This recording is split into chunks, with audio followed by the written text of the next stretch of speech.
apa yang Anda lihat, Anda ketahui itu fakta. Loh, lah kalau iya. itu gelas, Benar. itulah faktanya gelas. Betul. Kalau tidak ada gelas, itulah faktanya. Belum. Kalau tidak dilepas, Anda kena delik. Kalau tidak mau dengan harga murah, nanti hilang dengan tanah-tanahnya. Nah, ini yang terjadi di masyarakat. Kamu ngerti nggak apa yang disebut fakta? Jelasin. Loh, Ya. bentar, Jelaskan aja apa itu fakta. hari ini, Tahu nggak fakta malam apa? hari ini 263 HGB, sampean kan masih ilmu kiro-kiro toh. Ya kita tunggu yang pejabat berwenang gitu loh untuk menyampaikan apakah tanah ini dari barang halal. Karena begini Pak, kalau tanah mengalami abrasi, kasihan dong.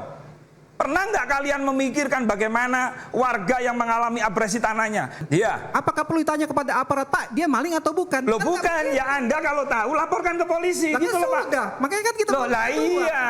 Kan kita sudah buat pengaduan. Nah iya silakan.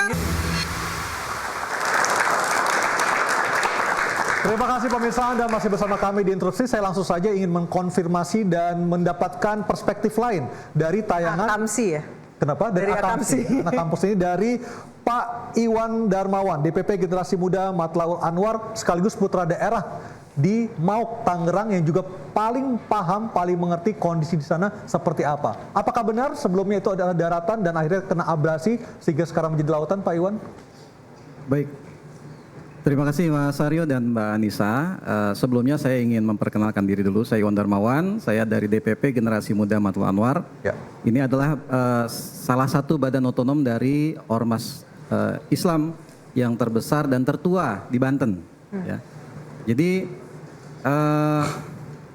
kami ini lahir, tumbuh dan besar di lokasi yang sekarang sedang ramai diperbincangkan. Oke. Tapi saya ingin ini supaya kita sama-sama konstruksinya bertemu pada satu sudut yang sama dulu, sehingga kita bisa melihat sesuatu secara lebih objektif. Saat ini yang terjadi adalah narasi yang dibangun bahwa ini adalah persoalan perbedaan sudut pandang, perbedaan pendapat. Tapi saya dengan tegas ingin mengatakan bahwa ini adalah persoalan perbedaan kepentingan. Oke. Ada distribusi abuse of power dari tingkat yang paling atas sampai tingkat yang paling bawah. Paling atas itu siapa, Pak Iwan? Presiden Presiden yang mana? yang terdahulu. Pak Jokowi? Ya, betul. Oke. Sehingga kemudian masyarakat di bawah terkondisikan untuk tahu banyak hal sebenarnya, tetapi harus seolah-olah tidak tahu. Contohnya apa Pak Iwan? Pemagaran laut, Oke. yang menancapkannya ada, yang bekerjanya ada, yang menyaksikannya ada, mendokumentasikannya ada, by name, by data, jelas. Perusahaannya ada berarti? Perusahaannya ada. Yang mengaku punya HGB? Iya. Nah, jadi Walaupun saya- sekarang tidak ngaku bahwa dia yang nancapin kan? Ya, jadi kami sudah menyampaikan pengaduan ke Mabes Polri. Jadi DPP Gema Matlaul Anwar bersama dengan Koalisi Masyarakat Sipil, termasuk LBH Muhammadiyah, kemudian dari Walhi dan lembaga-lembaga yang lain, ada 10 lembaga itu, kami sudah membuat pengaduan ke Mabes Polri. Dan ya kita berharap bahwa ini segera ditindaklanjuti dan hukum harus ditegakkan. Karena begini, kita paham siapa pemainnya. Karena nama-nama ini adalah nama-nama yang sudah cukup dikenal karena pemain lama. Dari data Anda siapa, Pak Iwan, pemainnya? Ya diantaranya misalkan Eng Chun, Ali Hanafi. Ini kan pemain-pemain yang sudah dikenal luas di masyarakat yang karena tadi saya katakan, karena ada tekanan, ada pengkondisian sehingga masyarakat tidak berani untuk bicara. Itu Tekanannya yang terjadi. seperti apa Pak Iwan? Gimana? Tekanan seperti apa? Intimidasi misalnya, didatangi aparat, dipanggil ke kantor desa. Saya ingin sampaikan bahwa apa yang saya sampaikan adalah fakta-fakta yang terjadi di lapangan. Intimidasi ke nelayan? Iya, Berarti benar video yang viral kemarin Kades terlibat? begini, saya ingin jelaskan dulu bahwa kenapa saya sangat berkepentingan dengan ini. Pertama memang anggota kami sebagian besar adalah warga Matlaul Anwar ini, profesinya adalah nelayan dan petani. Nah, ketika ada proses pemagaran ini, awalnya memang sporadis di beberapa titik, beberapa segmen dipagar. Nelayan yang kemudian merasa keberatan menanyakan hal ini kepada yang melakukan, yang notabene mereka kenal aparat desa. Terjadi perdebatan dan seterusnya, lalu kemudian dipanggil, dikondisikan. Tapi karena memang sudah berkali-kali terjadi demikian, makin lama makin rapat pagarnya, lalu kemudian mereka berinisiatif untuk datang ke kepala desa. Dan lokasi pagar laut itu sebelumnya adalah daratan atau memang aslinya laut? Begini, ini juga menarik. sejak saya kecil memang ada sebagian yang daratan, Oke. lalu mengalami abrasi.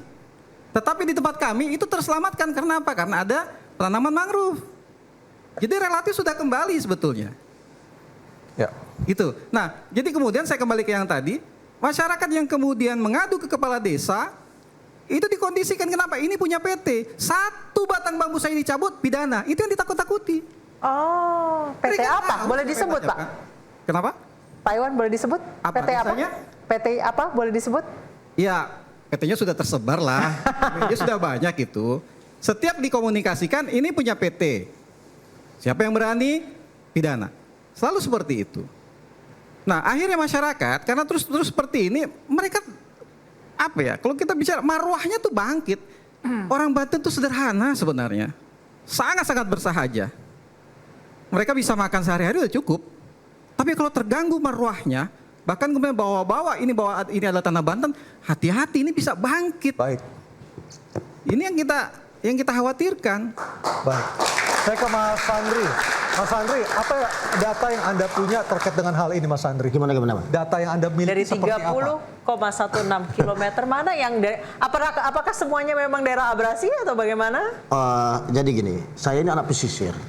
Saya di Provinsi Maluku, pulau saya mungkin kalau dilihat dari peta nggak ada itu. Oke. Saya tahu persis itu yang Tapi namanya. 30,16 km itu bisa dibilang Jakarta Bogor ya? Ya, tapi Jauh kalau banget. itu kan bukan lokasi panjang abrasinya, iya kan? Itu adalah panjang yang dipagar. Iya, panjang di pagar. Jadi ini logikanya jangan dibalik-balik gitu. Nah, terus saya tanggapi dulu dari Miftul Anwar tadi soal Pak Iwan. ini ada kekuatan abuse of power itu. Ini Pak Jokowi dibawa-bawa dalam persoalan ini. Jadi gini Pak, PSN, Proyek Strategis Nasional itu kepentingan negara. PIK itu adalah bagian daripada investasi. PIK dan PSN sangat berbeda dari nomenklatur apapun. PIK dan PSN itu 2 hal yang berbeda. Yang kedua, yang namanya berbicara soal proyek strategis nasional, Presiden itu punya kepentingan berdasarkan informasi dan pengusulan dari kementerian-kementerian terkait. Urusan teknis ya urusan kementerian terkait. Apa hubungannya Pak Presiden dengan pembangunan PIK 2 atau lepas pantai yang dipagar? Nggak ada sebenarnya. Nggak ada sama sekali. Sabar Pak, saya jelasin dulu. Yang kedua Pak, dari SHM yang dikeluarkan oleh Kementerian ATR BPN, apakah ada afiliasi Pak Jokowi di sana? Nggak ada. Agung Sedayu Group milik Aguan. Terus ini pagar laut bukan hanya di Tangerang aja, di Bekasi ada, di Surabaya aja, di Maluku banyak pagar laut. Itu buat Tanggul penahan ombak itu pagar laut loh. buat penahan ombak. Ya, tanggul penahan ombak itu pagar laut. Jadi pagar laut ini kepentingannya apa? Ini yang harus ditelaah dulu. Kalau yang di Tangerang itu kepentingannya apa? Ya kalau memang itu kepentingannya, misalkan kepentingannya investasi, ya teman-teman boleh bertanya kepada perusahaan yang mau berinvestasi. Ngapain Pak Jokowi dibawa-bawa dalam persoalan ini? Ini lucu sekali. Jadi teman-teman boleh melakukan investigasi, silahkan tanyakan ke menteri-menteri terkait. Ini kok kenapa jadi masalah di kemudian hari? Nah, seperti itu. Orangnya? Masa presiden yang punya kepentingan, presiden itu bertindak berdasarkan kepentingan negara, Pak. Gak ada Oke. kepentingan pribadi di sana. Oke, kita dengarkan dari Pak Iwan dulu. Silakan Pak Iwan tanggapannya. Baik, jadi begini ya, kita bicara fakta yang ada di masyarakat. Soal nomenklatur atau apapun itu, administratif, formal segala macam itu masyarakat nggak paham. Itu faktanya apa, Pak? Faktanya di bawah itu dicampur aduk, di blend. Sehingga ketika ada upaya kekuasaan menekan ke bawah, bicaranya soal ini adalah kepentingan negara.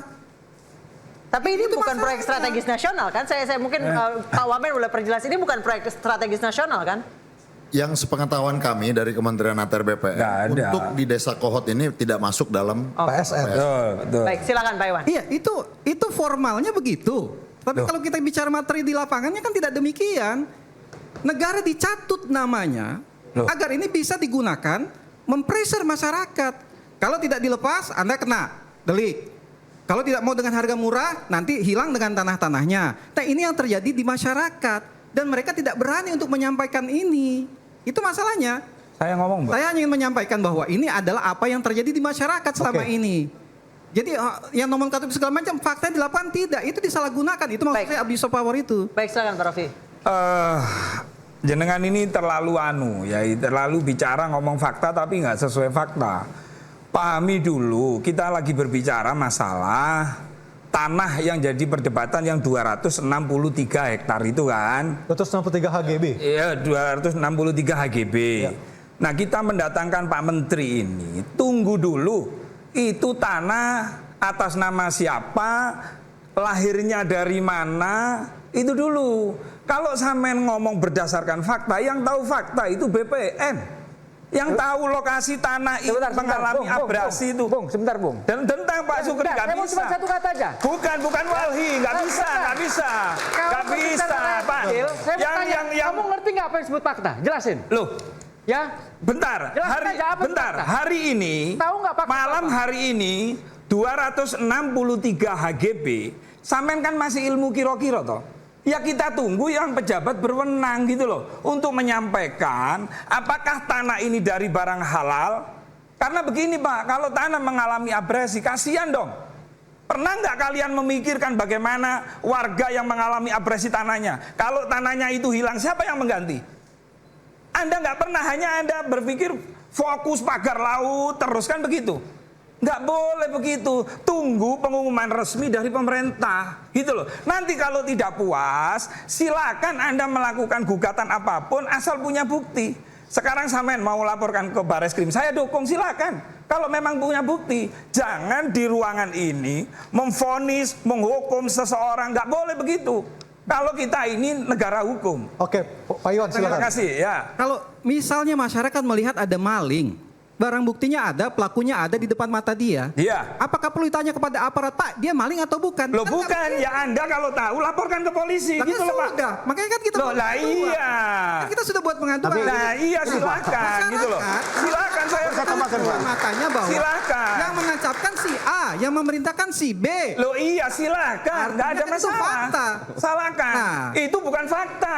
Fakta itu kalau diputus oleh pengadilan, Oh. itu baru fakta. Kalau melihat Anda nggak ngerti.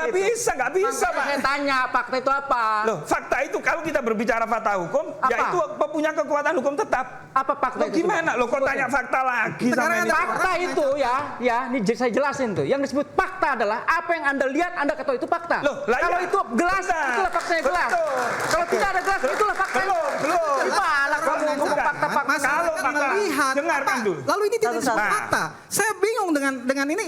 Masyarakat melihat, berdiskusi, bertanya, ini punya siapa? Ini punya PT.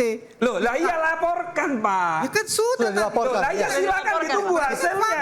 Nggak bisa Fakta sampai kita bukan berbicara. melihat yang Itu kita namanya hukum laporkan. rimba sampean. Oke, baik. Ketika memvonis belum ada putusan hukum tetap, lalu Anda memvonis itu nggak boleh. Oke, Ini baik. negara hukum. Baik, Bapak-bapak kita Gitu loh. akan lanjutkan. Usai jeda tetap diinterupsi.